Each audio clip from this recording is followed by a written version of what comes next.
vit par ma poésie.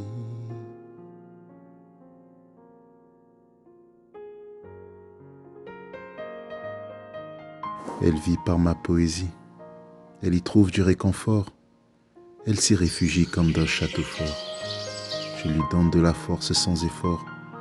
Elle écoute mes rimes et se nourrit de ces mots qui s'avèrent être des pansements à demi-mots. Elle m'a dit que parfois je la rassurais. Même si je ne pense pas faire tant que ça, j'écris juste sur la vie, sur les autres et parfois sur moi. Elle souffle mes mots. Elle me dit que ma voix est une berceuse et pourtant je ne fais qu'écrire ces mots qui la rendent amoureuse. Dans ses rêves les plus fous, je suis le justicier des mots. Je ne sais quoi penser. Je suis touché par tant de reconnaissance. J'écris avec aisance et abondance.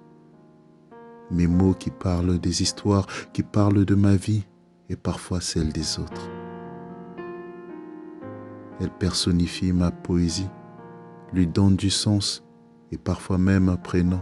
Et dans le couloir de la destinée, elle s'est arrêtée à la porte, éternité.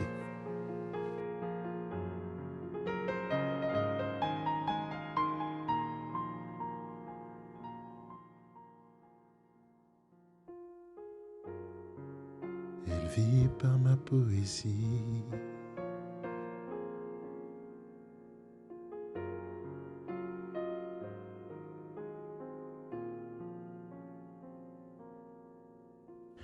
Elle rêve en grand pour échapper à ses tourments. Elle dit que mes mélodies restent des pansements qui chaque jour apaisent ses souffrances. Elle dit que dans mes textes il y a de la tolérance, de l'amour et de la tristesse, que mes paroles sont comme des caresses. Elle rêve en grand, elle pense au présent, à tout ce qu'elle a pu réaliser ces derniers temps. Elle vit par ma poésie. Elle invente des scénarios pour avoir l'air d'exister. Elle apprécie ma façon de slammer, pense qu'elle est ma source d'inspiration et pourtant, dans ses rêves les plus fous, je suis le justicier des mots. Elle écoute ma voix passionnément.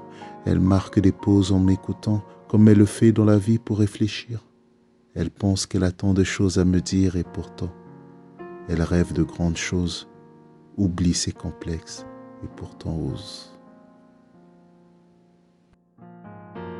Chut.